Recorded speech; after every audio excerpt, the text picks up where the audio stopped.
Okay, we call to order the Monday, April 13th electronic meeting of the Signal Mountain Town Council. We will begin with a pledge. Sam has worked out a way to get a flag to show up on the screen, I think. There it is. So I'll begin and you guys can join in. I pledge allegiance to the flag of the United States of America and to the republic for which it stands, one nation, under God, indivisible, with liberty and justice for all.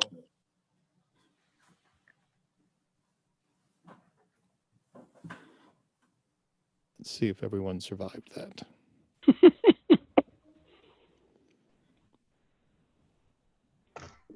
Sam, you may have to start my video again. I got a little box that said I needed to do so. Start my video. Okay. I'm back. Is everyone back? Yep. We'll pause for a moment of silence. We don't have a guest here for an invocation, so let's just take a break for just a moment. We got a lot to think about.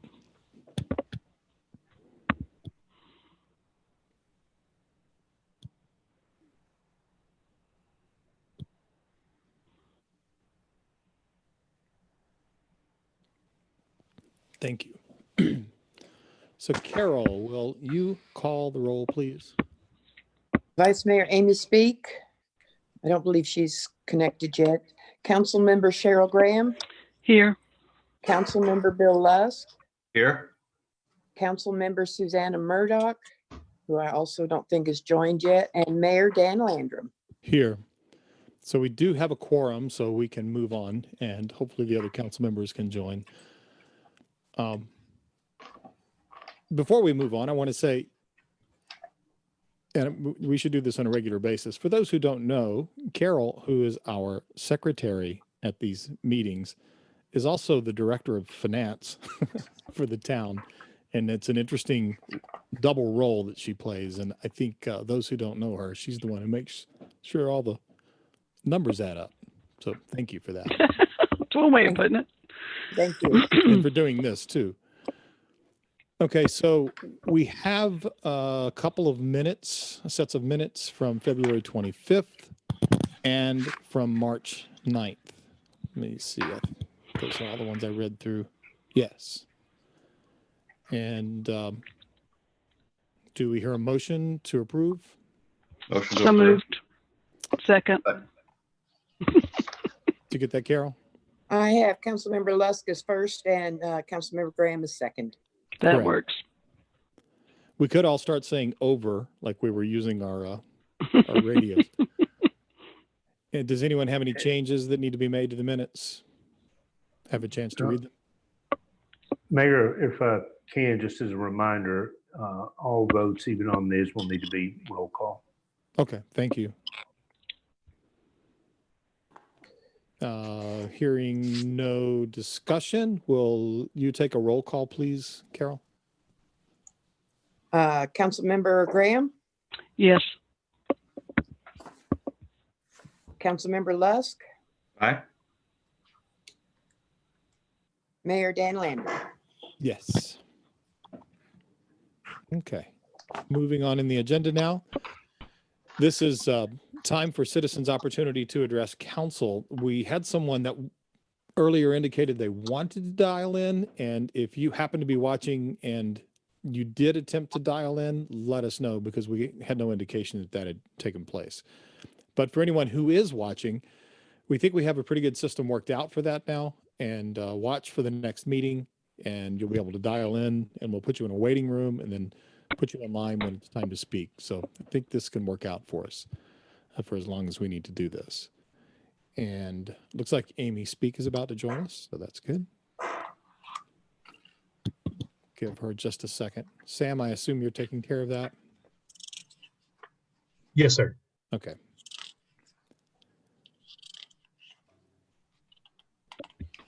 So let's move on to resolutions. bouncing back and forth in a PDF. So if I miss anything at any point, don't hesitate to jump in and tell me. So this is the exhaust removal resolution. Boyd, is that accurate? Correct. Okay, so I'm going to read the header and then we'll entertain a motion, then we can discuss this. A resolution authorizing the town manager to purchase an engine exhaust removal system and accessories from Air Vacuum Corporation for the amount of $15,029 to be installed in Fire Station 1 for the town of Signal Mountain. You want to give us a quick header on this? If I think Eric's letter describes it well. Yes. Yes, it is a budgeted item and the price is within budget. This is the same system that we installed in Station 2 when it was built. Works very well, and obviously the benefit of having the same system in both stations so that we have maintenance and upkeep and everything is consistent. And the manufacturer is actually the vendor for this product. So this is there's only one source for it, and ran this all past Harry, and he says we're good to go. And anyone want to make a motion so we can start our discussion about this? I'll move to I'll make a motion and we discuss this. Any second? Second. All right, so the thing that comes to mind is everything has changed. This is a budgeted item, obviously, but budgets are pretty much blown all around the country right now. I think anything like this that comes up, we need to consider very seriously now. This is what was the cost again? Was it 29,000? 15,000. 15,029. How are they dealing with not having this system right now? They have to raise the bay doors anytime they're starting up the engines and everything, and then they're dealing with it, but not effectively. I believe this is a situation where standards have evolved considerably since that station was built, and as with our new station, a system like this would be required now in a facility like that. So it is a safety concern and a health and welfare issue that we've wanted to address for some time. But as you said, they have been dealing with it. But this will more effectively remove the significant engine exhaust from the Bay Area. That's an OSHA requirement these days, isn't it? I'm not positive, but I believe it is, and that's why I say I believe the standard has evolved considerably. This is a sole vendor for this type of system situation, isn't it? Yes. Are there other types of systems that would do the same thing for significantly less?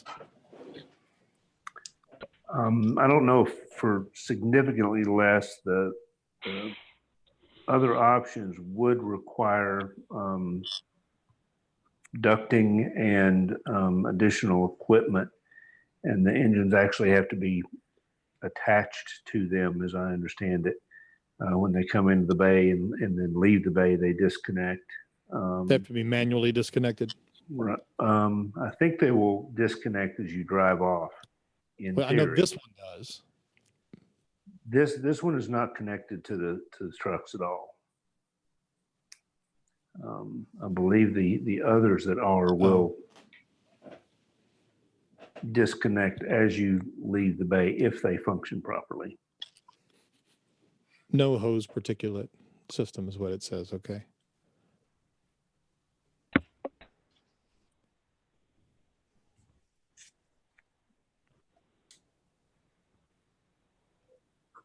how do you guys feel about, we don't know what awaits us for the rest of the year. I think Signal Mountain is a town that's in, one of the things that's a problem for us most of the time is that we don't have very much local option sales tax money that comes in. We're probably in a situation where this may not affect us as much as it will most cities. But as I was thinking about this, I was thinking if you were having issues and it was a matter between this and personnel, the kinds of things that people that you need for emergencies. And if we've been dealing with this without this system, what does it hurt us to wait just a bit and see how the recovery takes place? And I can hear the groans of firefighters who would like to see this in as well, because I'm sure it makes things better and safer. There's no question. But we have been dealing with this without a system like this. So I'd like to hear some thoughts on that from anyone who wants to chime in. Well, it's as Bo said, a health and safety issue, and I don't think that we put our employees' health at risk over $15,000, even though that's a lot of money. But it's budgeted. I'm quite certain, just from my experience in trucking, and our trucking shops required these exhaust systems per OSHA, that it's likely required of us to do the same. I agree. Anybody else? All right. No further discussion? All right. Carol, would you do a roll call vote, please? Vice Mayor Amy Speak, Aye. Councilmember Cheryl Graham, Yes. Councilmember Bill Lusk, Aye. Mayor Dan Landrum. Aye. Carol, what motion did we just voted on? I thought it was the motion to accept the resolution. It was a motion to discuss it, actually. Yeah, I think that's what was said, and You're right. I'll make a motion to approve. Second. Carol, would you do a roll call vote again? Vice Mayor Amy Speak, Aye. Councilmember Cheryl Graham, Yes. Councilmember Bill Lusk, Aye. Mayor Dan Landrum. Aye. Okay. Moving down the list. So we have no ordinances to consider tonight. And we have already briefly discussed, but we can go over it. I don't know if Amy was on the line at that point, but the system discussion item, future meetings, means of facilitating public comment. The system is Sam sends out an email when he sends out the packet, or whoever sends that out. It goes out and it tells people, if you would like to comment, there's a certain time by which you need to let the town know that you would like to comment. And then you get an ID and a phone number and a password, which is just punching in 6 numbers on your phone. And then you call in and you go in the waiting room. And then when it's your time, you just come on and can speak. So it'll work. We're not going to worry about video for those. We're going to do those as phone calls. So anybody have any questions about that? We've tested it and it works pretty well.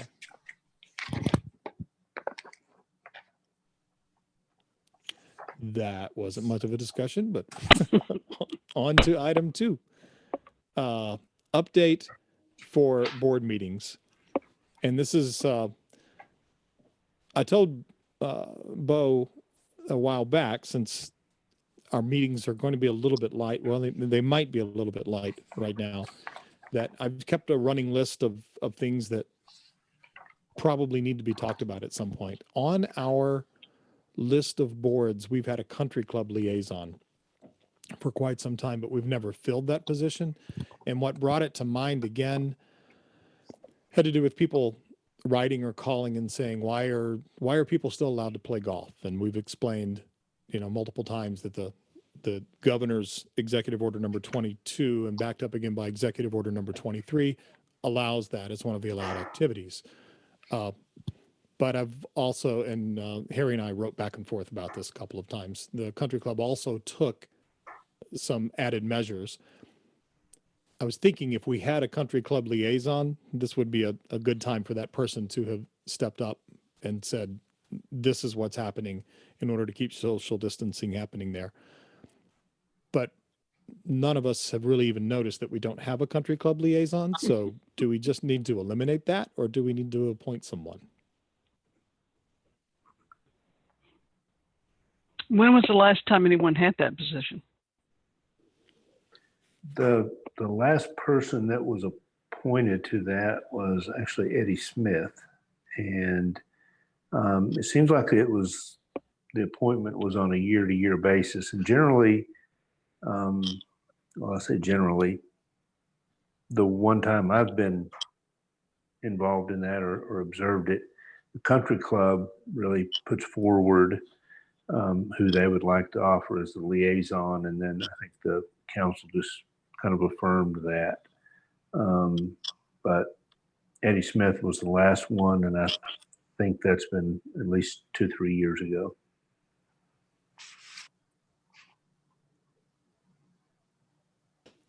Any thoughts? Boy, did you say that was Bill's dad the liaison at one time? Not that I'm aware of. Bill, do you know? I'm sorry? Was your dad the liaison at one time? Did I see that? Oh, he did some sort of health thing as the council liaison. Okay. So what do we do about things like this that are, these are just cleanup items, things that are vestigial positions? Do we want to keep them, or do we want to just remove them? And we can do that just by a vote. Unless you want to volunteer. Does it come with a membership? Somebody to teach me to play golf? I'm assuming not. So does anyone have a recommendation? It's probably a good liaison position to fill, considering the revenue we derive and the lease arrangement that we have with them. We reach out to the club and ask them to make a recommendation.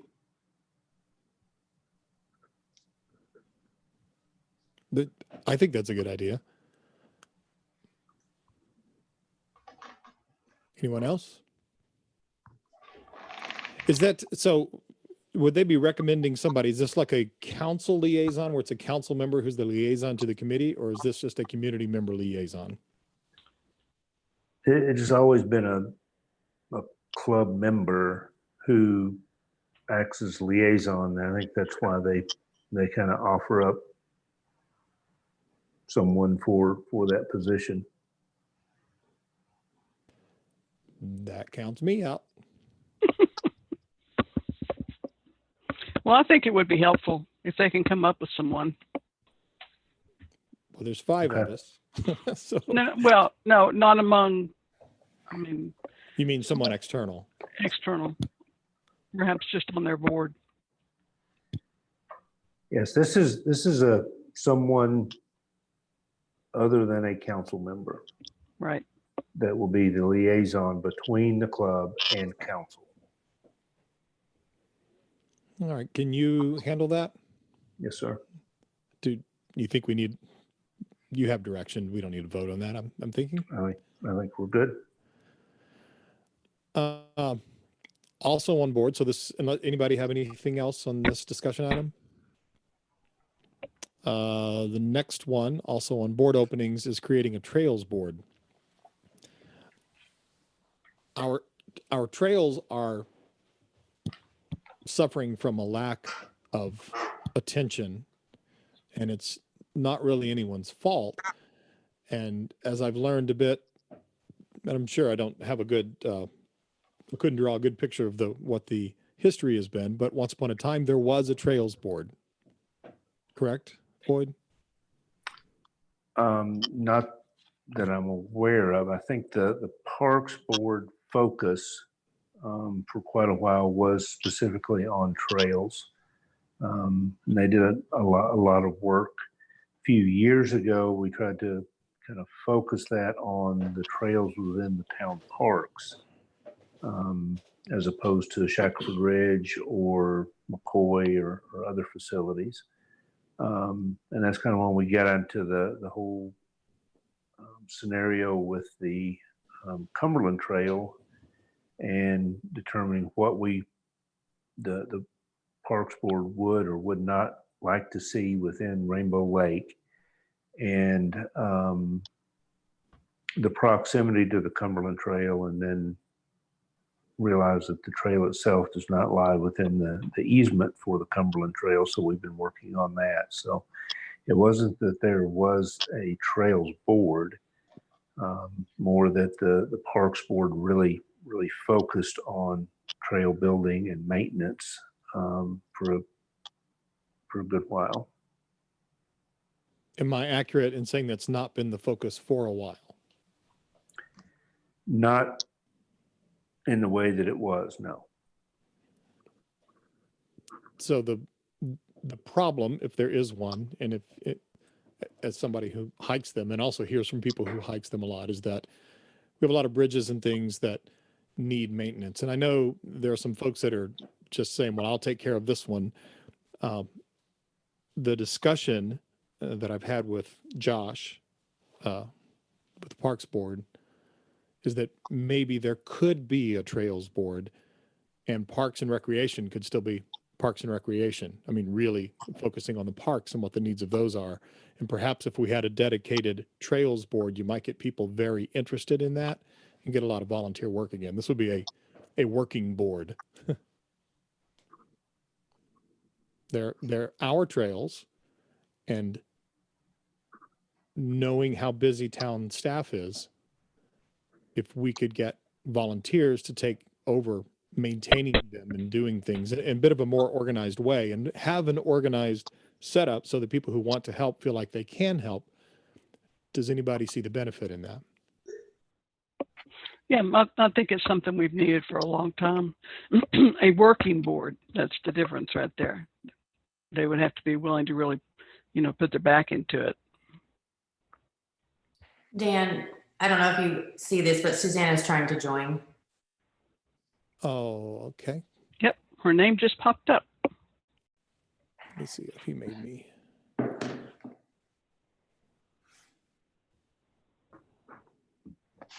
I think Sam's going to have to let her in. I've not been made to be the host. Oh, okay, I'm sorry. That's okay.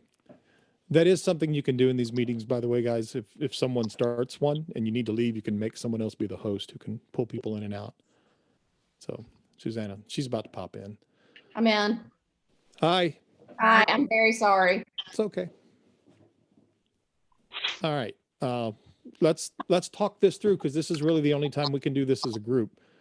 What are the downsides of this idea, Boyd, from the town staff perspective?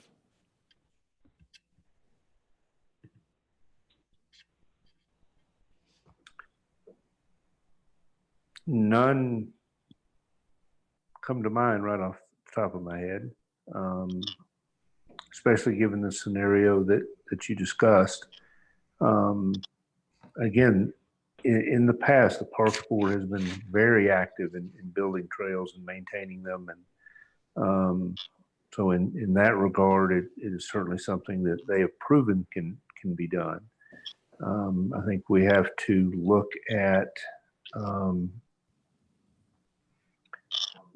management of materials and just purchasing guidelines and things like that we would have to make sure we kept an eye to, but nothing that we don't do on a regular basis for other scenarios. Do we have an active working board? I know our boards work, but I mean boards that are actually building and maintaining and doing things. Do we have any that function like that right now? The the recreation boards, in a sense, do that because they're doing a lot of maintenance themselves as well as working with town staff. Are you thinking of leagues? Ma'am, I don't know. I'm asking. I'm not. I don't think the rec board specifically engages in the, the working in the rec facilities and all the independent leagues do. Recently the MAC board has started kind of evolved towards working on a summer program which obviously now is not going to happen, but camps and things like that. They were really getting more directly involved in. So one thing that comes to mind right off the top of my head. I was just fishing for correlations where some systems might already be set up. So if a league decides it wants to buy grass seed for a field, does that have to be cleared through Jared, for instance? Or could they just do it? Well, they would need to clear it, but if they wanted to buy the grass seed, as long as it was the appropriate type and everything, and Jared was aware of it and approved it, that would be fine for them to do that. But that same kind of thing could work here probably, right?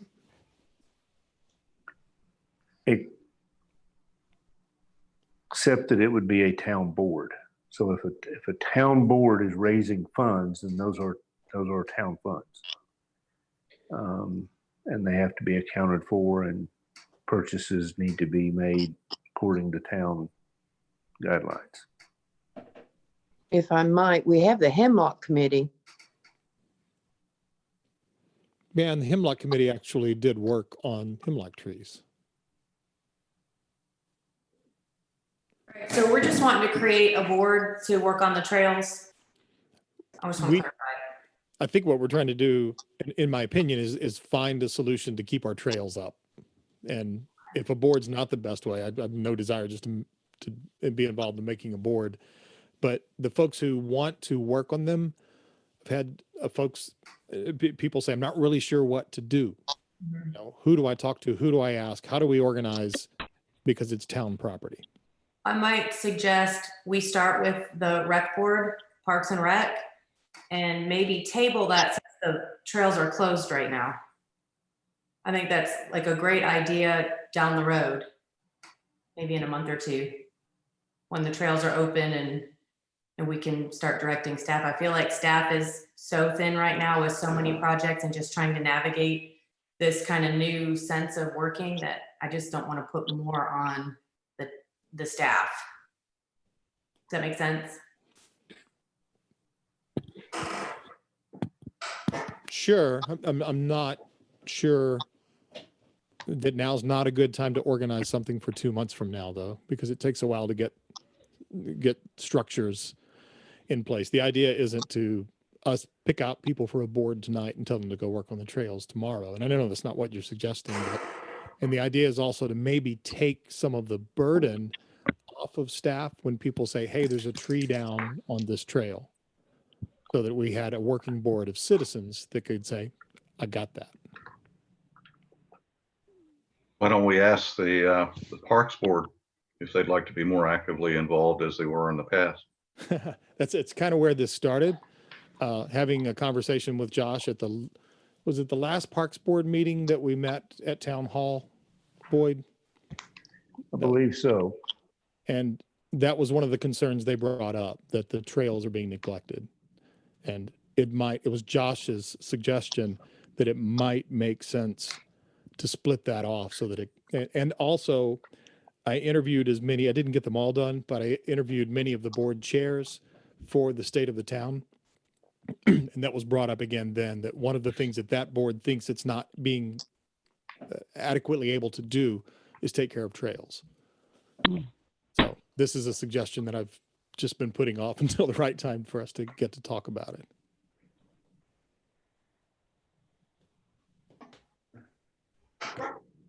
what does it mean for us to form a board from a technical standpoint?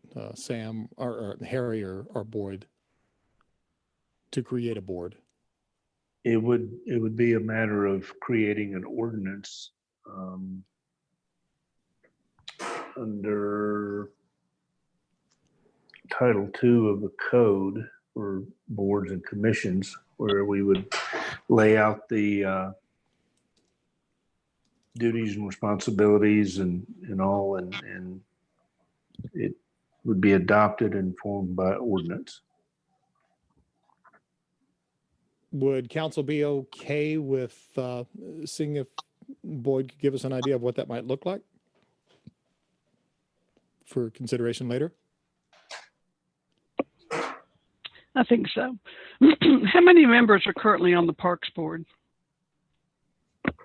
Anybody know? I Roughly. believe 7. Evan? I Let me can't. double check.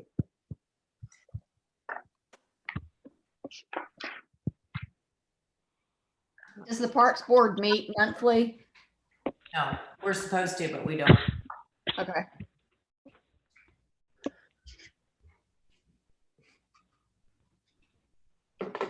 That's the Yes, same it's- getting schedules.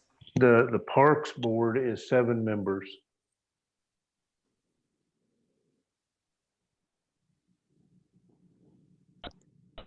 Who knows? You might have people on the Parks Board who say, what I'm really interested in is is trails, and I'd like to be out there working on them. So You might, I mean, I think you'd probably find people on the Yeah. mountain that would really love to serve in that capacity. A lot of people up here really care a lot about our, recreational trails and hiking and all of that. I think it's, Does it need to sounds like be a a good town idea. board? Or can citizens organize a group of volunteers similar to how people volunteer in the MAC? well, there's a board that organizes that, and there's not a trails competition. There are groups that would probably get involved, and I just don't know what they are, Amy. I was just wondering about perhaps expanding the current Parks Board by another, That's a great idea. a few more members, and let those members, their role is to be the Trails Board within the Parks Board, That's a great idea. and then they can get volunteers and do it that way, rather than set up yet another board. And that also, I would think, Harry, correct me if I'm wrong, or Boyd, we wouldn't have to do a whole nother ordinance, right? We could just expand our board. We would still have to do an ordinance, but it would just be to amend the current ordinance by adding additional members. And if we were going to do that, we could formally establish a subcommittee to that board. Is that less work for you? Maybe a little, but that's not, Well, let me be more direct. that's not the most important thing. Right, that's kind of what I'm getting at. Would it be I do easier for appreciate us to it, kind of put this as definitely something that we as a council think is important and want to do? But maybe give you the autonomy to put it on the priority, where you want it on the priority list, given everything that's going on. Does that work? If you're talking to me, that's fine. And when I said that's not what's important, I meant whether or not it's a little more or less work for me is not the issue. It's what works, we think will work best, and then I will pull together whatever you need for that.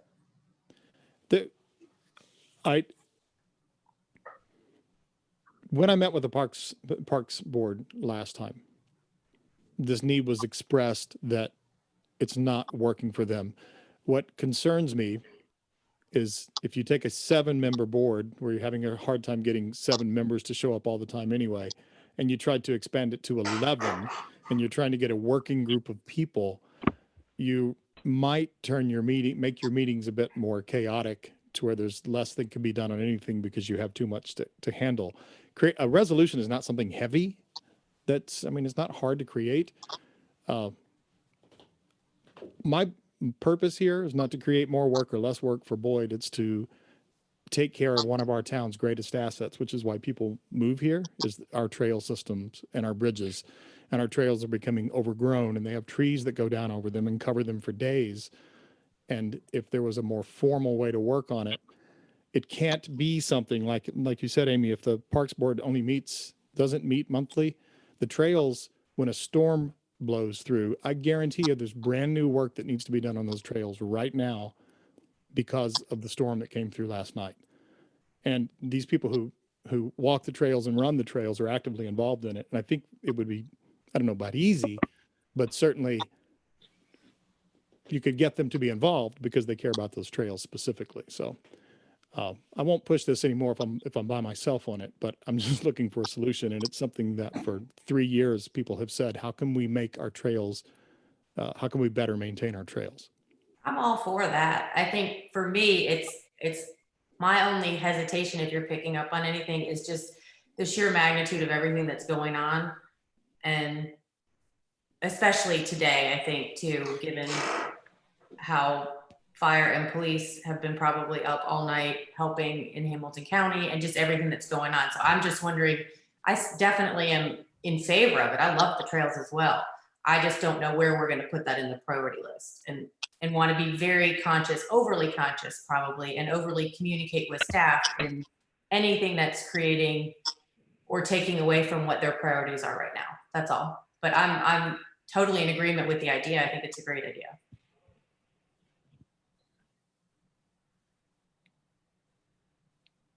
Bill, anything you want to add on this? I think if we model it after the Hemlock Conservation Task Force, which, as you know, is part of the tree board, and the task force members are not all tree board members, but and they do coordinate their efforts. And I don't even believe it takes an ordinance to do that. I think we can do that by resolution. Just to Well, that's create- what I was thinking with the Parks Board. It could just be a subset of the Parks Board itself. It has the sole purpose there is to work on the trails and maintain the trails. I mean, they can meet whenever they want to. They don't have to wait for the Parks Board and have a formal meeting. Let me bounce, or would you guys be okay if I bounce the idea off of Josh? He may think that's a fantastic way to do it. Does that seem reasonable? Yeah, we have time. Yeah. The idea is not to rush, but there is a definite need. Right. The need one is there, but One we of the don't. main bridges the second bridge is in pretty rough shape. And I know a couple of folks are just going to go work on it. For the town, and I know these guys will do a good job, it'd be better if the town had some kind of a hand in it as well. So we were going, hey, we need to meet this standard of anything we're doing. So if that's okay, is that a good place to end this part? I think so. I think that sounds like a good. Okay, I'll do that. This prescribed order of business. We're not super formal like Congress in the way we conduct business. And I think that's great. Unless something goes wrong. And then when something goes wrong, someone will point to, well, you aren't even following the right way of doing it. And it's not a problem until something goes sideways. Our charter says, let me find it, I'll read this. It's in it's actually in the code as opposed to It's in the charter. municipal code. Thanks, Boyd. Title 1, Chapter 1. Title 1, Chapter 1, 1-102 says, order of business. At each meeting of the town council, the following regular order of business shall be observed unless dispensed with by a majority vote of the members present. 1, call to order by the mayor. 2, approval or corrections of minutes of previous meeting. 3, questions, requests, and concerns of citizens. 4, communications from the mayor. 5, reports from committees or boards. 6, reports from the town council. It's those last 3, The way this was set up, everyone has an opportunity at the beginning of the meeting to add something. And if you think about our representative type of government, it seems like it works out pretty well. Amy knows what's happening in her neighborhood and the kind of things that are happening. Someone, you guys may have seen the talk on Facebook about the Hidden Brook sign is rotted. And somebody, folks want to know, who do I talk to? How does that get fixed? There's no homeowners association. It's things like that we as council members from our different areas would bring to the table. If we don't do that, if we don't do those last three, we're supposed to be voting at the beginning of the meeting to not do those, that we are not going to follow the prescribed order of business. That's my way of looking at it. Harry, thoughts? Yeah, you can, at the first of the meeting, waive those particular reports. Or each liaison could say, I have no report this month. I think that would be sufficient. It's been suggested, I think it was you who brought it up, correct me if I'm wrong, Cheryl, that it would be nice to have actual board reports once again in order to have the council more involved in knowing what's going on with the boards. Am I Right. remembering that correctly? You are remembering that correctly. What you're thinking there? Just that we, unless the planning commission brings itself, send something to the council, we don't know what's going on with the planning commission. We don't know what's going on with the DRC, Parks Board, any of them, unless there is an issue that they need us to handle or something they need us to work with. So if we just had a monthly, or depending on if Parks Board doesn't meet monthly, but whenever they meet, but if they would just, the liaison would just give us an overview of what has been discussed, what has been accomplished, any issues that need to be brought forth, that sort of thing. So that when something does come up that we need to work on or to act on, we have more background information on it. Anyone have any thoughts? Go ahead. I was just going to say, for some of them, there may be absolutely, like the historical committee, they have a broken window. Other than that, it's just kind of status quo with them, and they're not even meeting right now. And DRC met for the first time last week, and that's the first meeting since last fall. So it won't be a big involved ordeal for any liaison to have to do that. It's just perhaps just 2 sentences. Right, and that's a good example. It was a short meeting, and if it sounds like I'm trying to put anybody on the spot, that's not my intent here, but there are council members probably present now who don't know what happened in that meeting that might be asked that question by a citizen. Exactly. Yeah. And that's the thing. It just makes us all know what's going on, Mm-hmm. and better able to do what we do.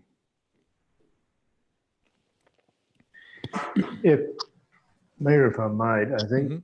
one of the things that we may consider beyond just the details is, again, this is an ordinance, and as long as I can remember, that really hasn't been the order of the agenda for council meetings.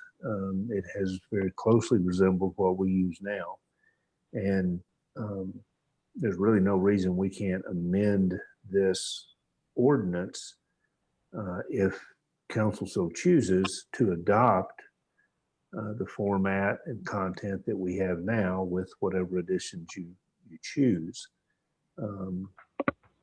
Instead of each meeting involving a decision as to whether or not you're going to adhere to the less than ideal format, maybe it's better to adopt a new format. Does anyone see anything that you would like to change? I personally, I don't like when people say I personally, what else could it be? I think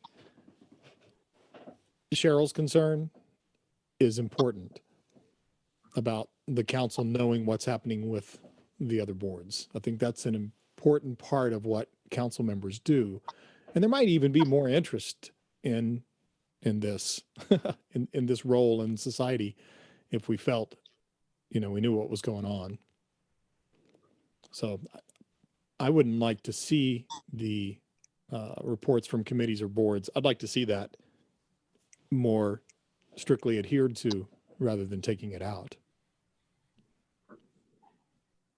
So the three things are communications from the mayor, reports from committees or boards, and reports from town council. What Harry said is a very simple solution if we leave it like it is. Do we have, just put it in, Carol could put it in the agenda, those items, communications from the mayor can say, I have no communications tonight. Communications from town council, everybody could have a chance, and if they have nothing, then you move on. And it would also help if we knew coming into the meeting what those might be. For instance, if somebody knew, you know, a council member, the mayor's the chair, so it's easier for the mayor to just start talking. But we're informal enough. It's also relatively easy for anyone else to do it as well. This would just formalize that.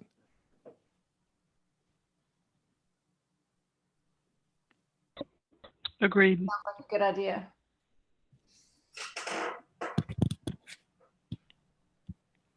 So Amy or Bill? I think it's fine.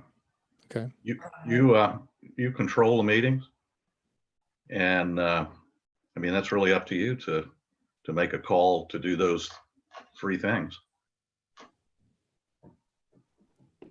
Then can we formalize that, Boyd, and Carol start putting those in that order so they're there? We can, and just for the sake of clarification, I wasn't suggesting that we not do that.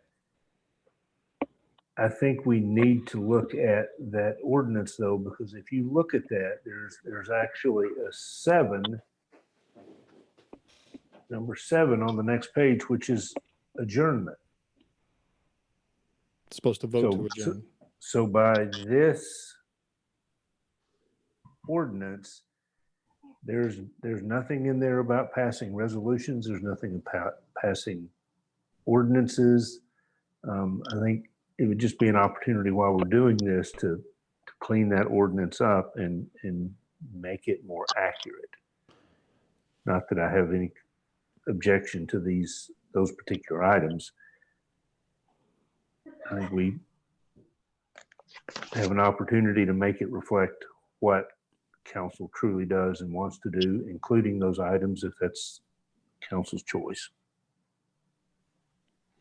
So would you suggest then we add before 7, after reports from the council, consider, what would the wording be? Consider or entertain, because you won't always have ordinances, you won't always have resolutions. And discussion isn't one of them. There's no, I mean, we could use the format that we have now, add communications from the mayor, reports from committees and boards, and reports from town council. But just like on today's agenda, we have ordinances and it just says none. So if we include all of that on an agenda and in any particular meetings agenda, we don't have something, then we can just indicate that. So basically the format that we have now, with the addition of these communications and reports that you're discussing, could be substituted for this 1-102 so that it actually reflects what the agenda looks like. We could also have those, the 3, 4, 4, 5, and 6 appear under discussion or other business as some of the elements of other business. What do you think about that? That could be your board reports.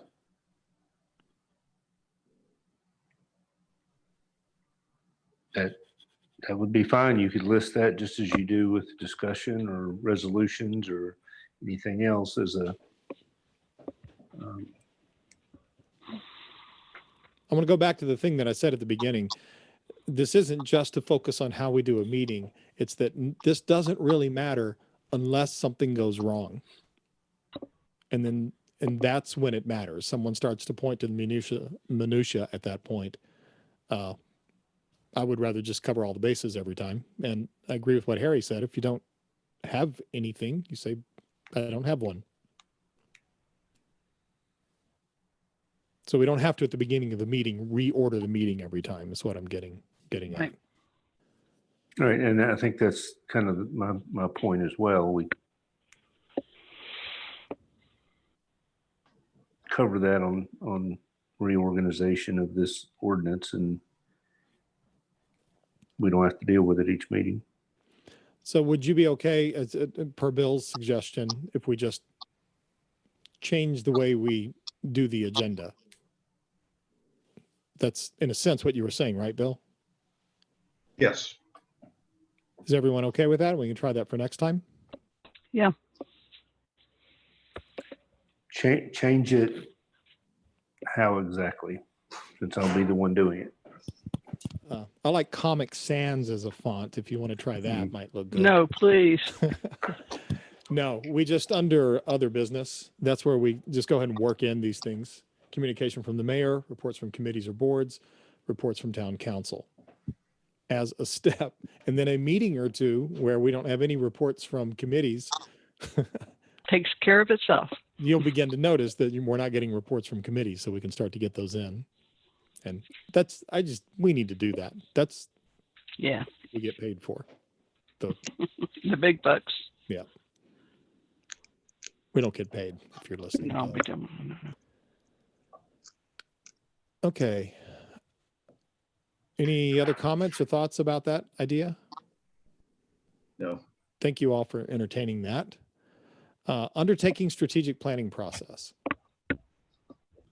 Here's my concern as a council member and a citizen who don't intend to be on this council forever, is that we know how tough it was last year.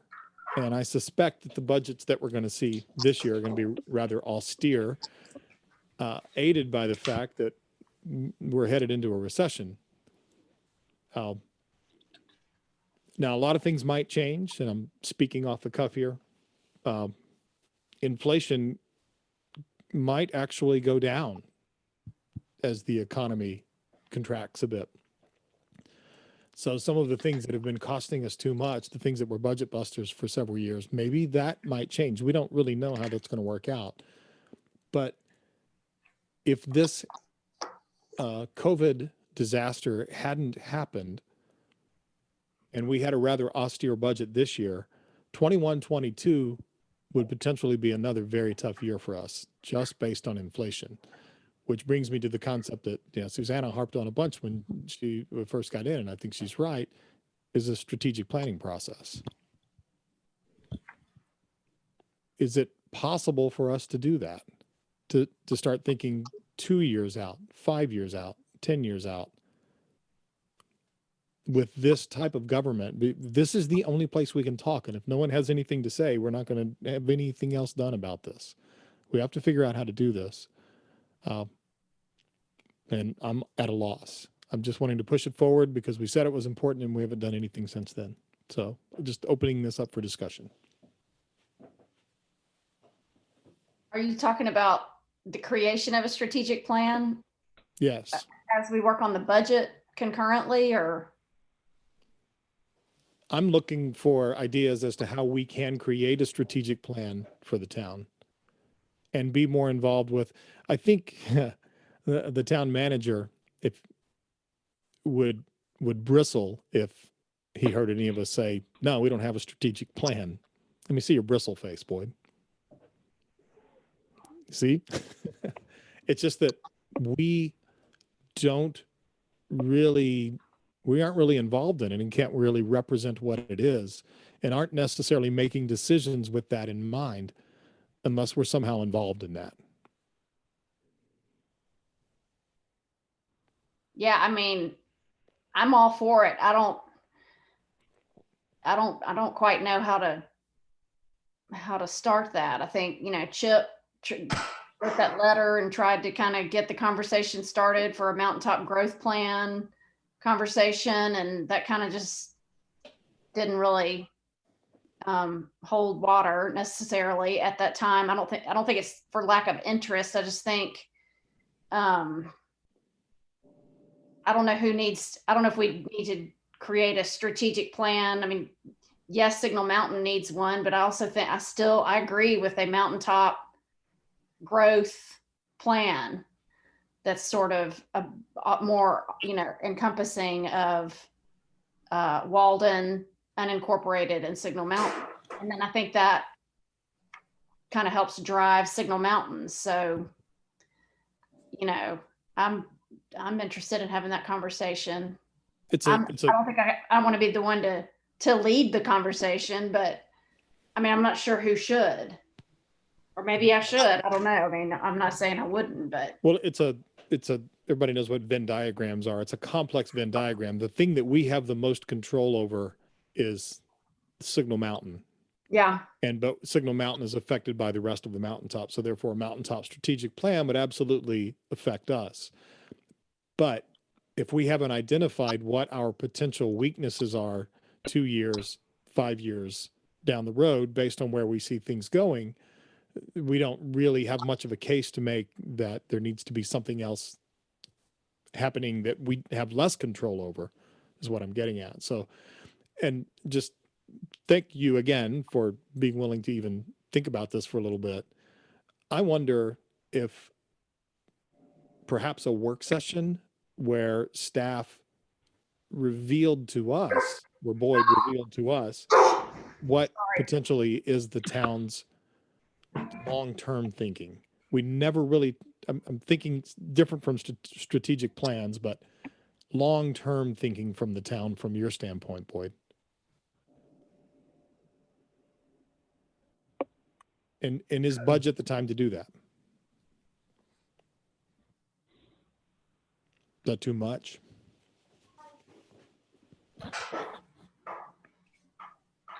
Not necessarily the correlation with or timing with budget, other than this current environment. That might be somewhat complicated, but we can give it a try. What about the current environment complicates it? Well,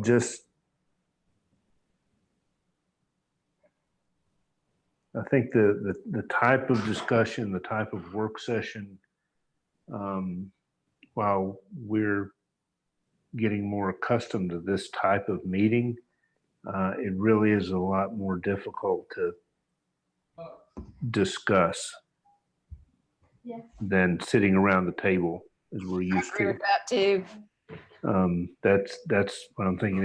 It would be complicated, and we'd be far less comfortable in that type of dialogue, that type of discussion and meeting in this format.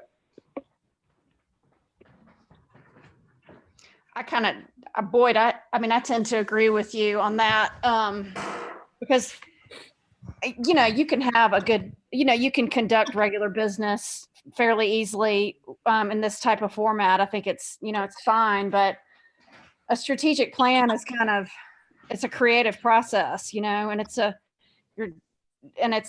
very, I would think, really collaborative with the people that are working together, and it can last for a while. And sorry, my family is like making food and noise, and I don't have headphones right now. So I don't know. I think like getting through this crazy COVID, situation that we're in I'm highly distracted by it. I feel like my life has just been like turned upside down. I'm not working.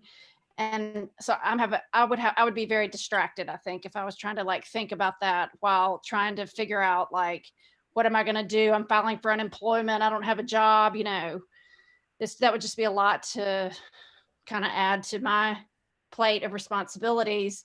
And it's something I think is worthy of really thoughtful discussion.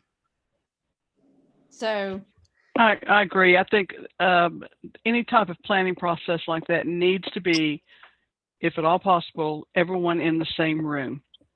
Yes. And as far as the creative juices flowing off of one another that way and feeding off one another, rather than this disjointed Brady Bunch that we have right now, that it doesn't flow very well. And I think, you know, it might be interesting to think about hiring somebody to serve as to lead the discussion, somebody who really is experienced in working with municipalities on strategic plans, and somebody that's not a stakeholder, maybe somebody who's from the outside who can kind of guide the discussion. MTS did that for us some years ago. That's What exactly I was what I just was going to getting say. ready to Yeah. Somebody from MTAS who could come in and we could kind of inventory what our assets are and where we are with our direction, and then sort of take a look at, help us sort of take that inventory and kind of, make some priorities and objectives Yeah. to guide the discussion. I agree. But I'm 100% in. I mean, I'm all in. I would love to participate in that. But I don't think I can right now. All right, thank you. Good input. I agree. Thank you for sharing all of that, Susanna. I feel very similar and share in the same distraction and just the topsy-turvy of everything, and then the added situation today going on in East Brainerd, I think has just got us all Right. really hard to concentrate on projects that are going to be time consuming. So thank you. Yeah. All right, thanks. If I get a chance, I'll try to talk to Hannah to see if that's something that maybe MTAS might be willing to help us with in the future. Is everyone okay with that? Yeah. Let me know how I can help and participate, because I'll do it. Bill, were you involved in that process with MTAS? Can you just tell us a little bit what it was like? Yes, and I think Hannah was the manager at the time, the Okay. town manager. But they MTAS provided a leader, as Susanna suggested, and we were all locked in a room. And I think each council member was tasked with kind of listing off the 5 or 6 things that were most important to them as expressed by their constituents, and put little stickers up on the board, and essentially ended up voting on what we wanted the plan to look like. Did anything substantive come from it? There was a plan that came from that. Do you know where that plan is? I'm sure it's somewhere in town archives. I think it's fun to find those kinds of things and then look and see if any of the needs have been met, any of the addressed spoken needs. Bill, do you remember about what year that was? I think it was probably 2008, 2009 timeframe. Okay, thanks. All right. Thanks, everyone, for your attention on that. And the last one is just to mention, we have 3 council members cycling off, and those council members could, of course, choose to run again. And no one's going to promote this except us. So I looked up to see if anyone watching is interested in perhaps running for town council. First, thank you. And you can begin, unless this changes, June 22nd for municipal candidates is the opening filing date. So that's coming up. And anybody have any other thoughts? All right, manager's report. Okay. As we've mentioned, we are deeply into the budget process. I've spent a considerable amount of time on that already. Hope to be planning or scheduling meetings with department heads starting later this week to go over those. I've really kind of started a second review on my own ahead of that, given the totality of our current situation with the economic uncertainty and such. One of the things that I've been looking at, I think you guys are all familiar with a grant that was created and basically awarded this year from state surplus funds. It's the governor's local government support grants. And it wasn't that long ago that we could have looked at that as kind of a bonus or extra funds. And I don't know if that's going to be the case any longer. So I've been looking at, economic projections and how those might impact our revenues for the coming year. One example is the anticipated significant decrease in gas tax, which is a source of funding for our state street aid and paving and all of that. So we may anticipate that will decline. We will see a decline in sales tax, as the mayor said, perhaps not as significantly as other municipalities, but we'll see that. So from that, I've been looking at acceptable projects and spending categories for that grant. And road projects is one of those. So it may be that we look at this grant now as a replacement for lost funds in some regards this coming year. So that's one thing I've been looking at in terms of the budget as well. On an update, one of the things that we get asked about fairly regularly is the Old Town Sidewalk project. And as luck would have it, right before the COVID-19 situation began, we did get a notice to proceed for the design on that project. So all of the preliminary hurdles and with NEPA and all of that have finally been cleared, and we got notice to proceed on design. As I've told you guys in the past, we've actually rolling a couple other grant opportunities into this project to help cover it. So currently working on how that combination of funds looks, so we can make sure that we have the funds to cover the design phase. So that's where we are on that. Loretta's currently working. So what is involved in that design phase? The engineering and design of the sidewalks. We'll need to hire an engineer. Will we need to bid that? We already have an engineer on the project. They did the preliminary design and handle the preliminary processes for us. So they're on board. We will just enter a separate or an additional phase of the project with them.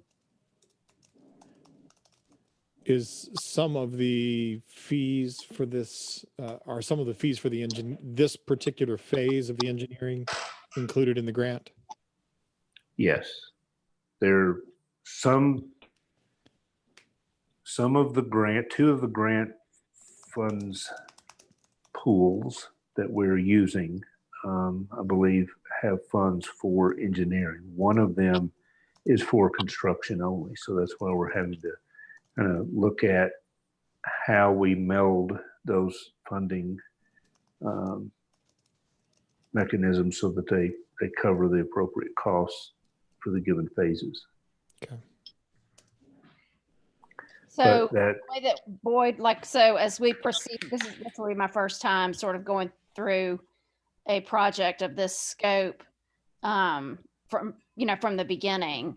as you work with these engineers and designs, is that something that like they'll come before the council and present their renderings to us for approval, or will we participate? I'm just curious, like what the process is, who makes the decisions about what it's going to look like. Right.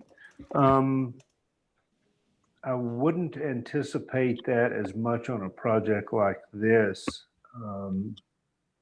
as opposed to like the James Boulevard project, where there were different options and things that decisions had to be made on. This is a pretty This is pretty technical straightforward. design. We have to meet ADA standards. We have to be able to do that within the slope and contours of the roads. And I think it's a more technical scenario than aesthetic. Right. So there are, and it's basically just sort of looking at what's there and removing it and then replacing it with something that's newer. Right. That meets current standards. It's our current standard. And the right. And the design phase in this scenario is really most important in terms of meeting current standards such as ADA and complying with TDOT regulations and specifications. So once the design's done, that'll all be submitted to TDOT for review and approval. Are these sidewalks going to be, will the concrete be tinted? I have no idea. I'm just wondering about the historical aspect of it rather than just the typical gray of concrete, if it might have some other, available shade to make it look more authentic than just a basic gray sidewalk. I don't want us to spend any more money, but if they can throw something in there.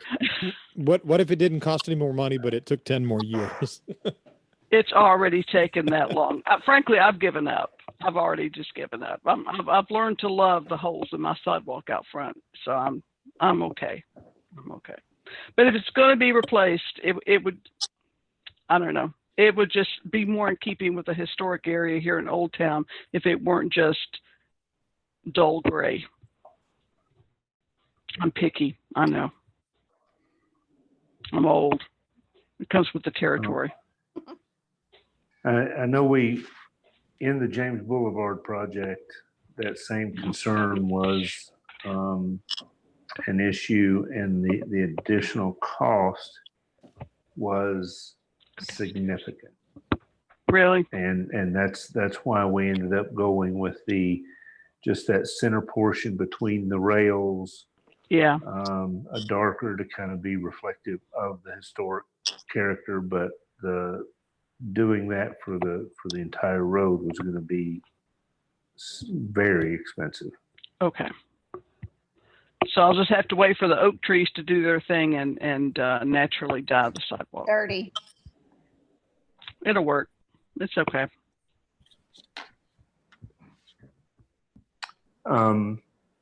Anything else on that? Okay. The only other thing I wanted to mention is that, we continue to operate and try to maximize staff time and workload while minimizing staff exposure. Rotating people in and out, scheduling different activities. We have certain things going on at the transfer station in the morning, different things going on in the afternoon. And I know recycle has been a question, and just met today actually with Loretta to look at the center. We have tried to get our recycle vendors to work with us on some other scenarios, and that so far hasn't worked at all. So So we were looking today at options how we may actually change the functionality of the center. I think I've said in the past, I'm not in favor of opening it and operating as we did and trying to control that parking lot and who goes in and out. But if we can effectively turn that area into something that would approximate a drive-through facility, then that might create a little better scenario. So we're looking at how we accomplish that, and hopefully we'll have some more information for you later this week. But that is, I know I keep saying it, but it is something we are actively, continuously working on. I know it's something that's important to a lot of citizens, but it's something we will have to figure out how to do safely, and we are trying to do that. And I know I said there's one last thing, but since then something else has popped up, and Sam texted and let me know that the governor has just signed another order that extends the stay-at-home provisions to April 30th. And that's all I have. Can you tell us a bit how it's been working at the transfer station? The new hours? It's worked pretty well. Occasionally we have folks that bring things that we can't take right now. Large bulky items are a problem. We can take general household trash, just what you would consider junk, out of your garage or cleaning closets. But anything large, anything that contains refrigerant, building materials we can't take. So with a few times when folks have had things like that, even though we've tried to get the word out that we can't take those things, really has been the only issue. People have been quite cooperative and attentive and understanding and working with the attendants so that they can maintain their space. And with folks coming to the transfer station on the same day that their garbage is picked up, that kind of divvies up the time, and it seems to have worked well. And we'll look at that same scenario with recycle if we're able to do something. Okay. Try to make it manageable. And we should mention that the person who was going to call in tonight, but it didn't work out. The question was about recycling. So thanks for addressing that. How are we doing in terms of our municipal owned facilities where we've closed and social distancing, parks, fields, rec? Is the police department being needed for those things, or is it mostly working? I think it's mostly working. I haven't been made aware of any specific situations.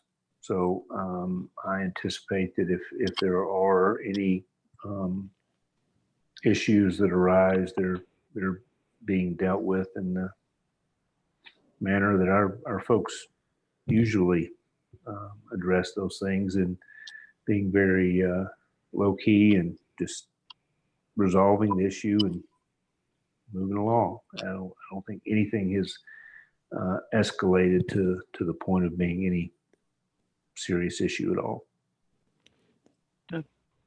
Thank you for your attention to letting people work from home where they can. Have we lost any employees to potential quarantine? Are we doing well there? Not that I'm aware of. I think we're doing fine. That's great.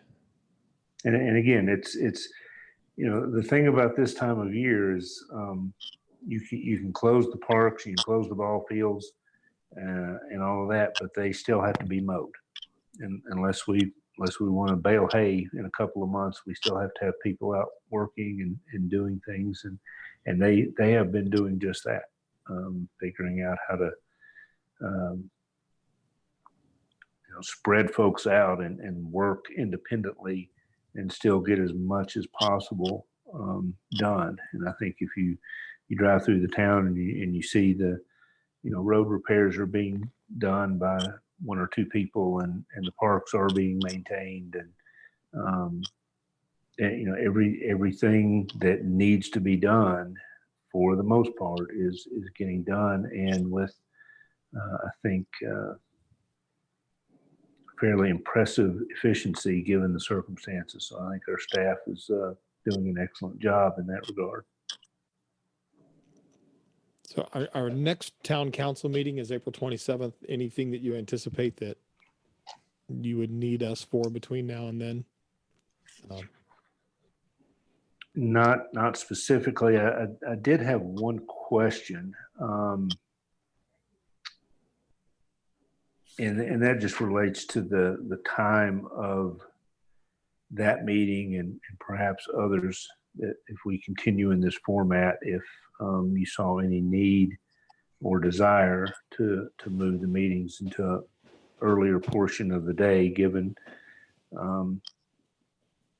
how we're operating and increased availability. We have done that with some other meetings. Just wanted to throw that out for council's consideration. I'm available. Yeah, no problem. Yeah. I'm available. I'm unemployed too, so. Yep, no school, so I was trying to learn a new song, but I guess I could stop and then come do a meeting earlier in the day. Yeah. Okay, what time sounds good for you guys? 4 o'clock? that's what I was thinking, getting ready to say 4 o'clock maybe. Do you have a suggestion, Boyd, that would work No. well for staff? No, that's fine. I mean, earlier would help with staff, but not, I believe everyone but the town manager is in the comfort of their home. So it's really not that much of an issue, other than it may just be better for everybody to do it a little earlier in the day. And Could we Let's do try 3? 4, and then if that doesn't work, then the next meeting we can move it up and just see how that fits, unless somebody has another time. I'm literally open, so. Harry, how about you? 4 o'clock would be fine.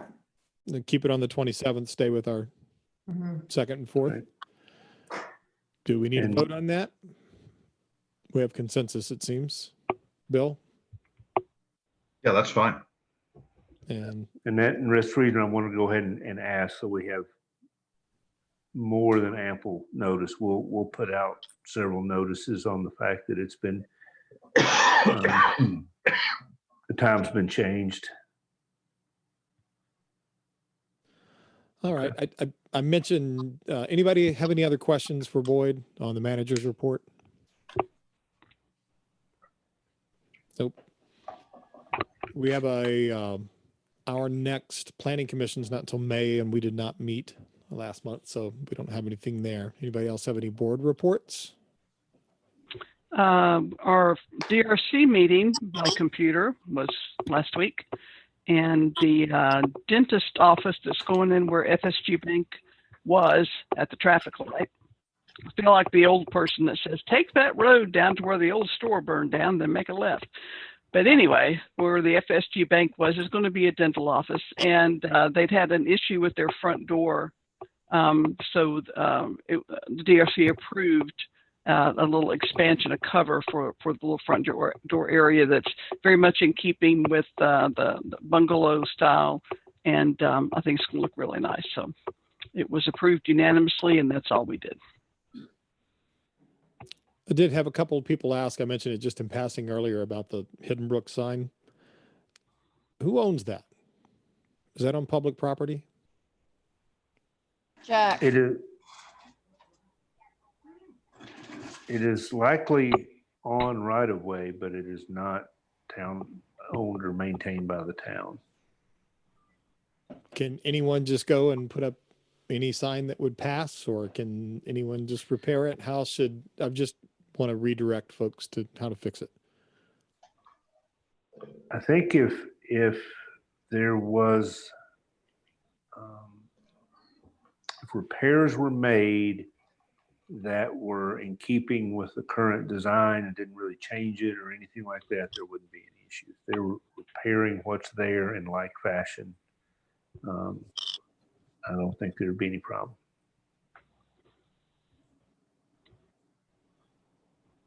Okay. Any other business?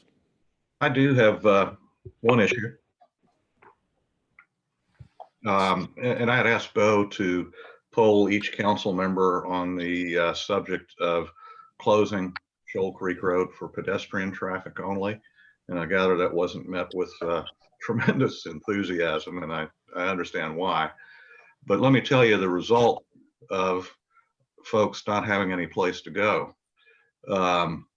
North Palisades Drive has become a freeway, especially on a pretty day, like the days we had this weekend. There are a lot of people out walking, a lot of kids on bikes and scooters and runners. Some folks were practicing social distancing. Many folks were not. Or not. Mhm. And, you can't fix stupid. So people are going to do what they're going to do in that regard. And that's why I really am a proponent about closing down Shoal Creek and letting pedestrians use it. First, because there's limited parking, only 4 to 5 cars on either end of the road. And So there's what, a tremendous amount of space. would you have our police department? I could see people, it would fill up there at the gate, and then it would back up on, what's the road on that side? It's not Shoal Creek on that side. Palisades Drive Palace, and Arrow. Mm-hmm. traffic would back up on those. And then if we potentially create a nexus point where, lots of people are gathering, and you have, I was reading earlier this evening, I got an email from a doctor who's concerned about the same thing, social distancing in Old Town, just because it's a wonderful place to walk and people need to get out. But the question is, can we, by directive, separate people? And that's my concern with Shoal Creek as well, because it would become a place, hey, Shoal Creek's open now. That how would you solve that problem, Bill? Well, I don't know if you post, signage on the gates at the top and the bottom, reminding people about social distancing. I don't know, and I don't know if people would pay attention to it, and perhaps not. But what's happening on North Palisades is not a good thing. The parking lots at the overlooks are filling up.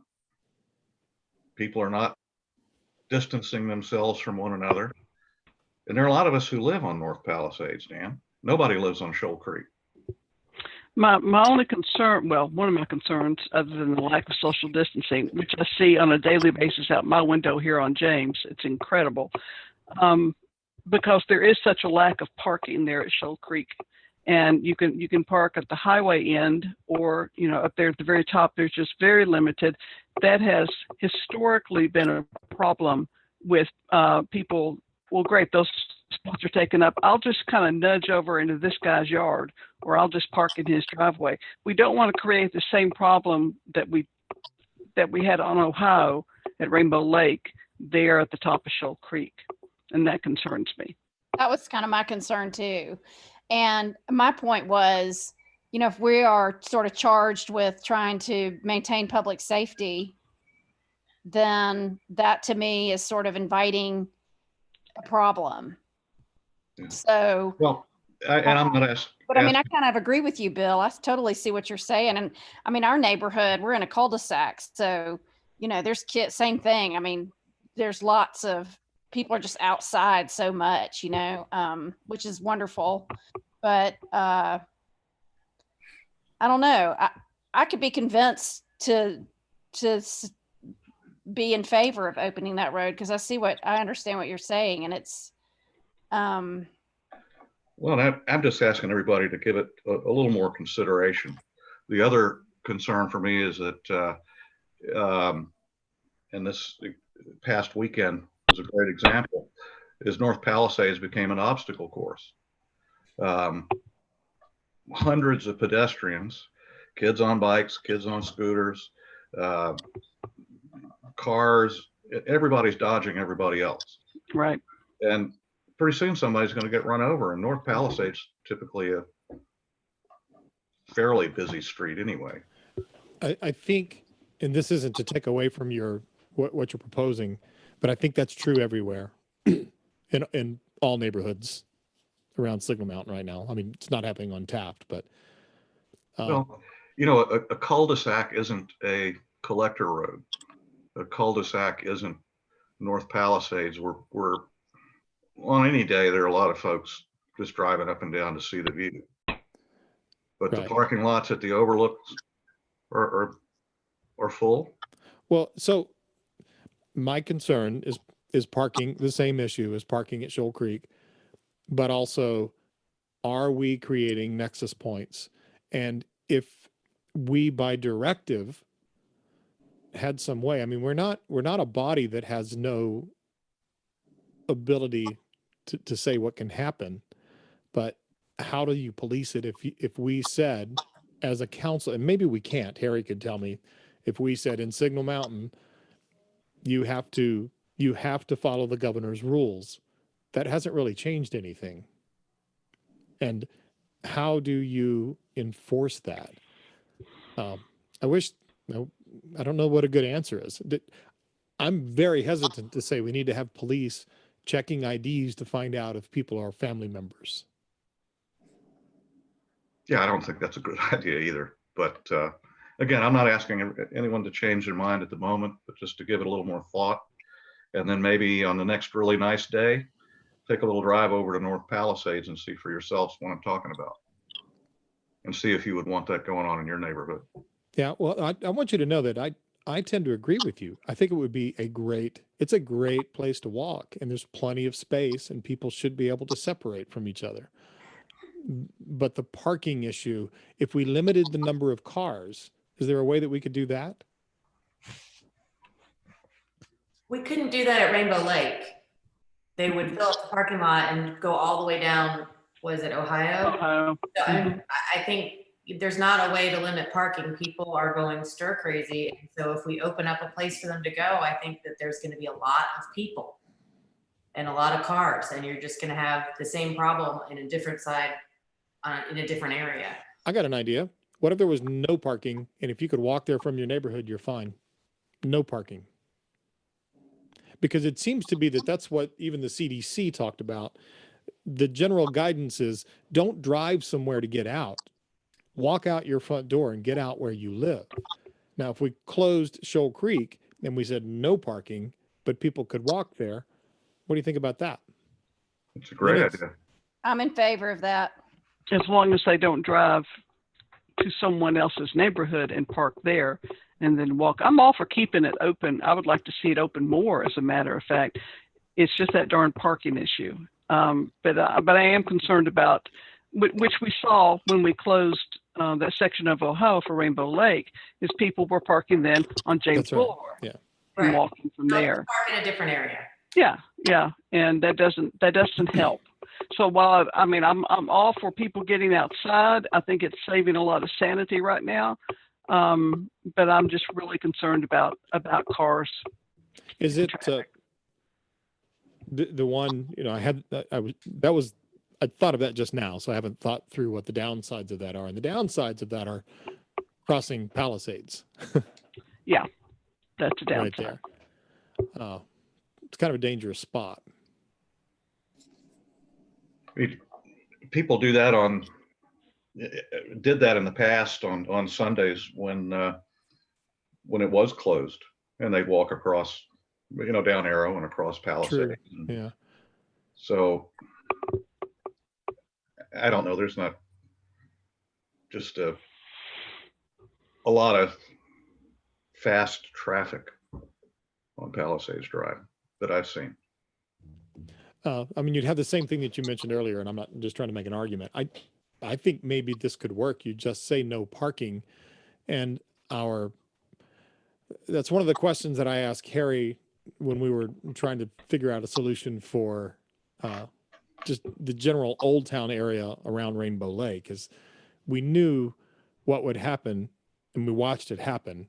When we stopped parking all the way up and down the streets, it filled up the neighborhoods with cars of people going out to walk. Now, one of the advantages that we have is that this is not a listed park. It's not a destination park that people would be driving to from other towns. Like, oh, I heard they closed that road on Signal Mountain to go for a walk. Right. So we wouldn't have those people coming in, perhaps. Boyd, what are we missing in this possibility of just saying no parking? And there's a definite spot across the street you'd have to stop it as well. And the directive could be, if we saw people parking, that if you can't walk to this place, you can't drive to the place and walk. Can we do that? I guess I'm asking Harry and Boyd now. Well, enforcement would be an issue. I mean, how do you know it's not somebody parked in front of their house? You don't, and life isn't fair. Somebody would find a way to cheat it, but in general, you might make a situation workable. The one thing that comes to mind is if we apply that standard to this area, whether it's a park or not, then I think we would be expected to apply the same to other areas. So if you can walk to Norris Field, why can't you use that? Mhm. And if you can walk to Rainbow Lake, why can't you use that? And I think my struggle with this, as you guys know, is I really tried to keep all of our large open space areas available, and we just cut everything from pickup basketball games with over a dozen teenagers to what we saw at Rainbow Lake, and I'm like you guys, I agree with Bill. That would be a great scenario. I just don't know how we make it workable. And if we apply a standard there, how do we not apply that to our other parks? Entertain a thought experiment for just a moment. And I hope this isn't the case, but let's say this is going to go on for 2 more months, or let's say 3 months, because it's possible, but hope not. Let's say it's going to happen for 3 months. You could manage use, and it would probably be in your best interest, because after 3 months of stir crazy, it gets very stirred crazy at that point. Think about something like the Colorado River. The Colorado River doesn't care how many people get in that, but you have to sign up to use it. And you have to sign up a year ahead of time, because if too many people are in there, they'll kill each other with boats on top of boats. And it could even be possible that you could make areas like Rainbow Lake available if you had some sort of a heaven forbid, a lottery system or something, to where you sign up and register to be able to use things like that ahead of time. And there's a capacity. And I know no one would want to manage that. We don't have staff for that. And I wonder if volunteers might be willing to step up if we were looking at something long-term for that. What do you guys think? I'm not proposing that. I'm just trying to look for solutions. Well, I mean, we've kind of got it. We're under a state of emergency within the state of Tennessee right now. Maybe let's see what the governor, if he lifts the state of emergency, so that, because we're not just going to get back to normal when, it's not like this is just going to end. So maybe it's a tiered approach. And once they kind of start to loosen things, then maybe we could say our parks, our trails are open, but the park, you still can't park there. If you can get there on foot, then you can use them. Well, you can use them within the social distancing guidelines. What kind of directive power do we have, Harry, in a situation like this? What can we do? If we go there and we see a group of a dozen people walking together, well, we know that's more than 10, even if they are family members. So that's what's not supposed to happen. What can we do to stop that? Well, that's a subject of debate everywhere. What can the police do if people violate the executive orders?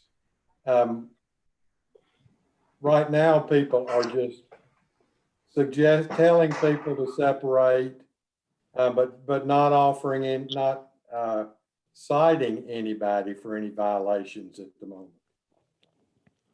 Boyd, I brought this up before, but I think it's worth bringing up again.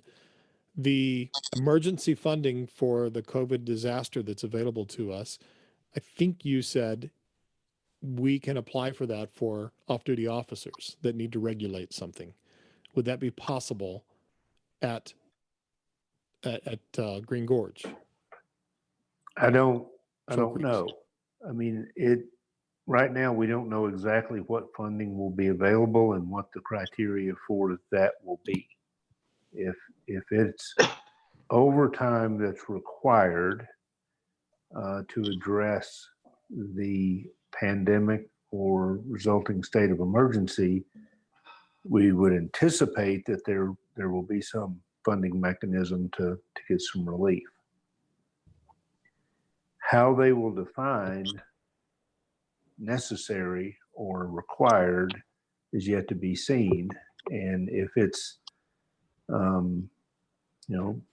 in a situation like we had at Rainbow Lake, where we had to assign officers to address an issue of overcrowding and too many people in an effort to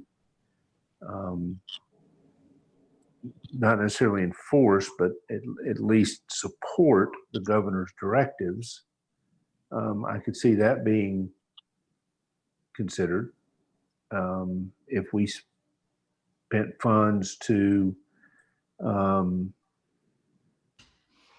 open spaces, but we would have to monitor it, that might be a completely different situation.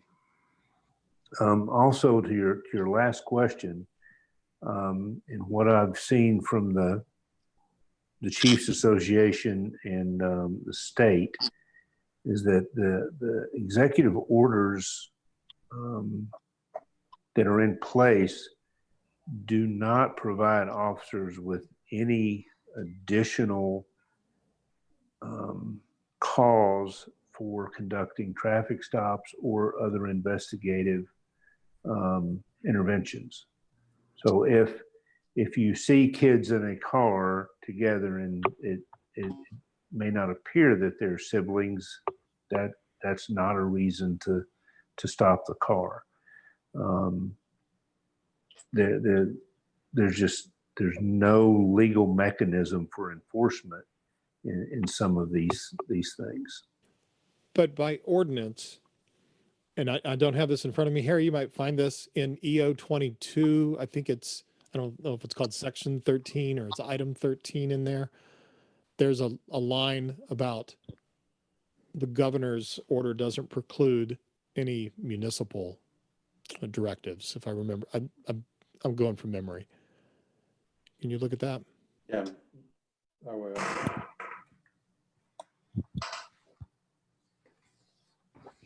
Pretty sure it's 13.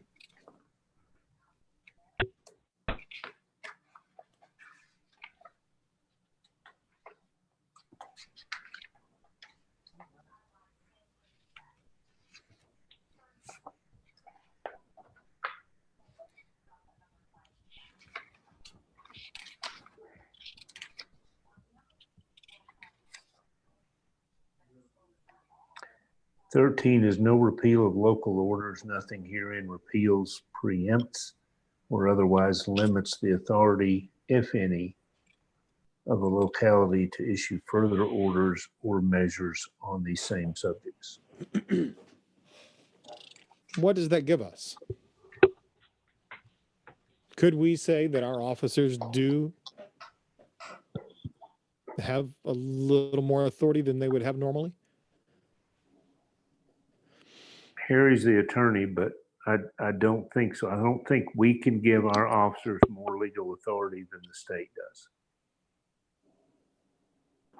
Yeah, I agree. I think that just says if if we have powers that the executive order doesn't address, the executive order does not set aside any powers we already have. It doesn't say we have the ability to do more than the state law allows. It sounded like we could add though, didn't it? The last half of that sentence? I think it's referring to restrictions that we could put into place. Like we've done with our parks. Right. Not empowering our officers to enforce something that they don't currently have the legal authority to enforce.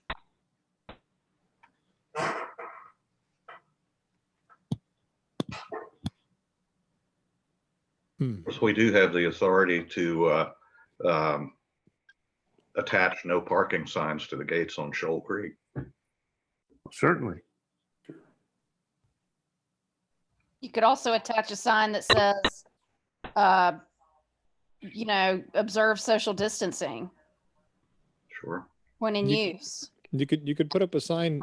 You could also put up a piece of paper in a plastic bag that says, sign in, sign out. And if there are more than 10 people here, or see, that's the question. Then we get down to the fact where we're trying to be scientists and what we're trying to do. I think that's getting way too overcomplicated. Well, but hear me out. What we're trying to do though is flatten this curve, and our peak has not hit in Tennessee yet. And it probably is later this month. And if we decide to do this right now and we create a place that becomes traceable as a spot where COVID spread, then we've done a horrible thing. Yeah. And if we were in, many states, New York City, this wouldn't even be a question. Just because you have open space, they shut their open spaces down. I think they even shut their parks down, didn't they? Well, maybe we need to wait until the peak hits and have a conversation about it once that peak happens. Well, but to address Bill's concerns, his concerns were that it's becoming dangerous. So is there a way to make it less dangerous? Because Palisades is a place where people are going to walk and it's spring, for goodness sake. We all want to be outside walking. It's beautiful here right now. Is there a way to address that? Can we lower the speed limit to 10 miles an hour and strictly enforce it? Because these have become walking areas. Are there things like that? Can we think out of the box?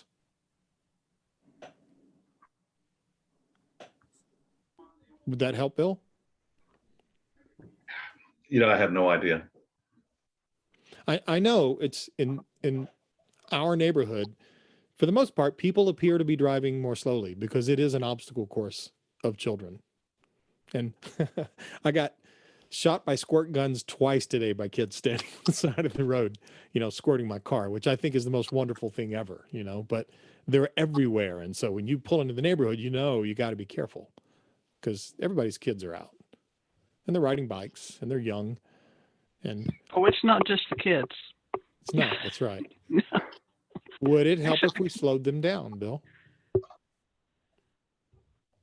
In terms of pedestrian safety, probably so. But that certainly won't address the concentration of people.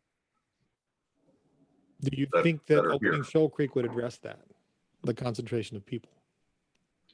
I think people are going to go to Shoal Creek like they used to do, where there's plenty of space, beautiful scenery, a lot of wildflowers in bloom right now. Things that you wouldn't see on North Palisades. Yeah, it's a beautiful view here. But even in weekends past, I never saw the foot traffic. No. But that's true everywhere. What would an experiment look like where we tried it for a day? I didn't understand your question. How could we try an experiment? Not saying we should, but is there a way we could try an experiment to see if it could possibly work? You're talking about reducing speed? No, I'm talking about opening it up one day to see if it worked. I think that's, that's a reasonable approach. Or What for a would weekend, maybe, or a couple of Yeah. days. What would the rules be? How would they We're change? Practicing social distancing. How do we police that? Well, you can't. And no parking. Hopefully we've got a few no parking signs on the shelf somewhere that we could attach. And certainly could make a sign about social distancing to put on the gates at Shoal Creek. And then perhaps use, one of the officers that rides a bike to ride the road. I don't know if we're still doing that, Bo, but like we were doing in the parks. We still have the bikes.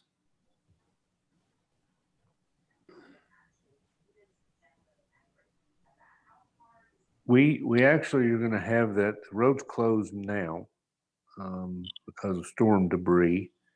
The contractor that is working on the road during the borings and all needs to put a piece of equipment in close proximity to that work. So I've told them that they could park it down at the bottom of Shoal Creek for a couple of days. So it's going to be closed for a few days. We can see what kind of signage we can pull together and give it a try. If that's council's pleasure. Well, here's the thing we can't do. We can't. Maybe it's just closed and you see what happens. Well, that was my next, that was kind of how I hesitated there. If Me too. we announce that it is open Yes, and available for walking, that's one thing. going to create an issue. Well, if it's closed, can we get consensus to put no parking signs right now? If it's closed? I think it's worth a try.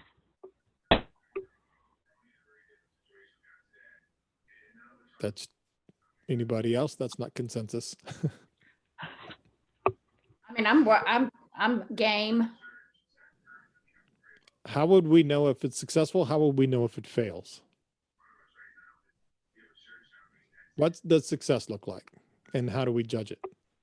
Success looks like no cars and people social distancing and a reduction in the crowds on Palisades up at the overlooks.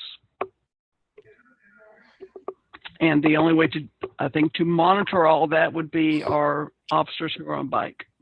What if we had no parking up at the overlooks? Starting that now, because those are parks also. They could go park at Bill's house. He's got kind of a circle there. He does. He's got the perfect driveway for it. Yeah. What about that? What about no parking there? Because those are parks. And again, the CDC's recommendation is you don't drive somewhere to walk. You walk from where you live. Could that help with the problem some, Bill? I think it could.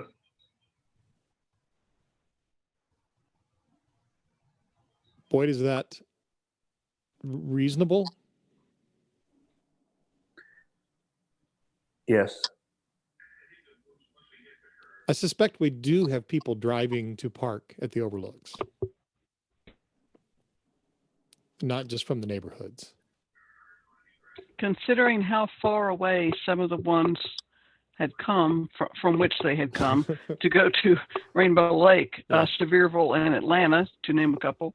I think it's quite obvious they're not just mountain residents. Yeah, within the neighborhood.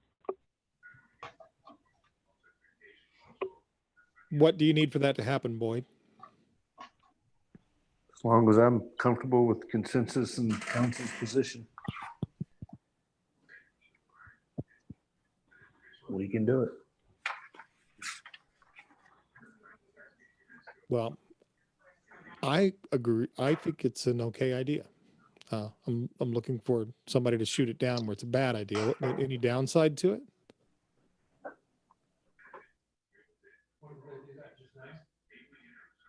Nobody? If it doesn't work, I mean, that's the downside is it's just an abject failure and the whole thing just does not work. In which case, we've learned a lesson and move on from there. Yeah, we've learned some lessons that people are going to flock to any place that's open. Yes, they will. Yeah. We've And also learned. that's been my hesitation.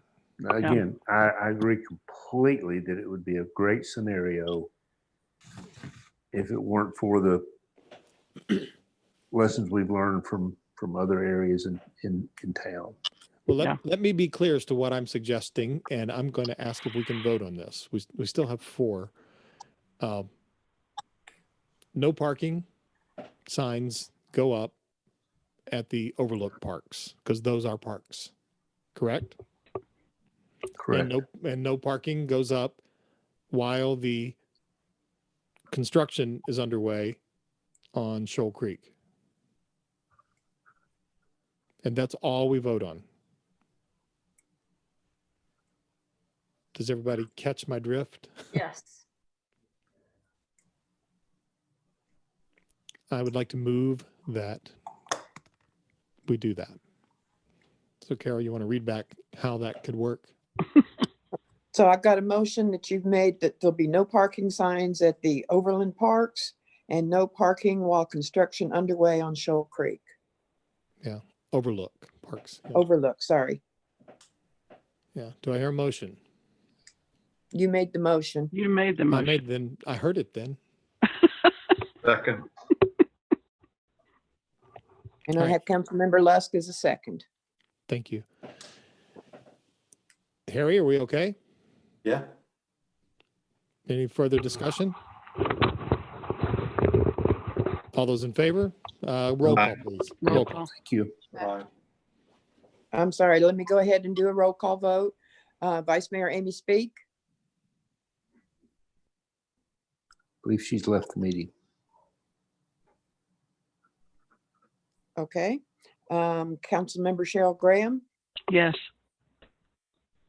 Councilmember Bill Lusk, Yes. Councilmember Susanna Murdoch, Yes. Mayor Dan Landrum. Yes.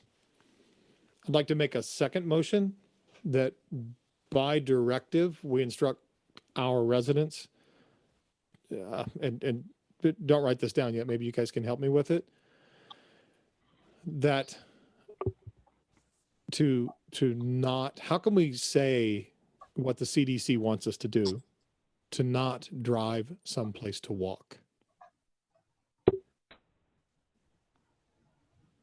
Because that's the purpose. And that's not in the governor's order. Would we be getting out of our lane, Harry, with such a thing? Well, you can certainly request or urge that they take the CDC's recommendation and not do so. Can you mandate?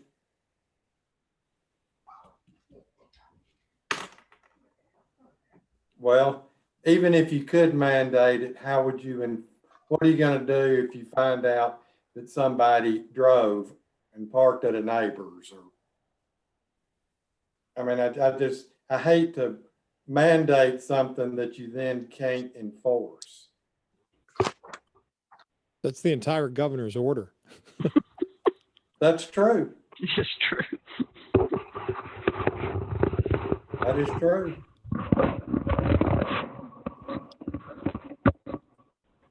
And I would definitely want to see the CDC wording on that. But it's in their guidance. It's one of Yeah. their statements of guidance Alright. that came out. Yeah. Okay. We can strongly encourage it. Boyd, you look like you have a thought on this. Well, just in thinking about, if we came at this at about 15 different directions and then ended up at a spot. And if there's going to be no parking around Shoal Creek and we're gonna, limit the access in that way. I just have concerns, and I think Chief Williams would share it if there's a need for bike officers down there. We're putting them in a less safe scenario outside of their vehicle. Unless we have reason to believe there's an issue down there, I don't know that it's a good scenario for our staff to be down there on a regular basis. If they are back out on their bikes, the down there isn't just the issue. Palisades is an issue. Old Town is an issue. Police presence on bicycles would probably be good in all the neighborhoods right now. We don't have that many officers and bikes, but I don't see where the advantage to them being on a bike would be okay. in this Well, situation. I think the thought about the officers on bike was more if they need to patrol along Shoal Creek. Right. More so than being, If we have a need to get down there, that would be one thing, but I'm just concerned on an ongoing basis, yeah, having them down there. They're in a much better scenario if they're in their vehicle with filtered Right. air as opposed to correct. direct contact with people. Yeah. And we haven't voted to open Shoal Creek or close Shoal Creek. Correct. That's not what we did. I would like to move to adjourn. Second, Can you take a roll call vote? Carol? Certainly can. Because I'm still going to ask for Amy Speak, Vice Mayor Amy Speak. Councilmember Cheryl Graham, Yes. Councilmember Bill Lusk, aye. Councilmember Susanna Murdoch, Yes. Mayor Dan Landrum. Yes, we are adjourned.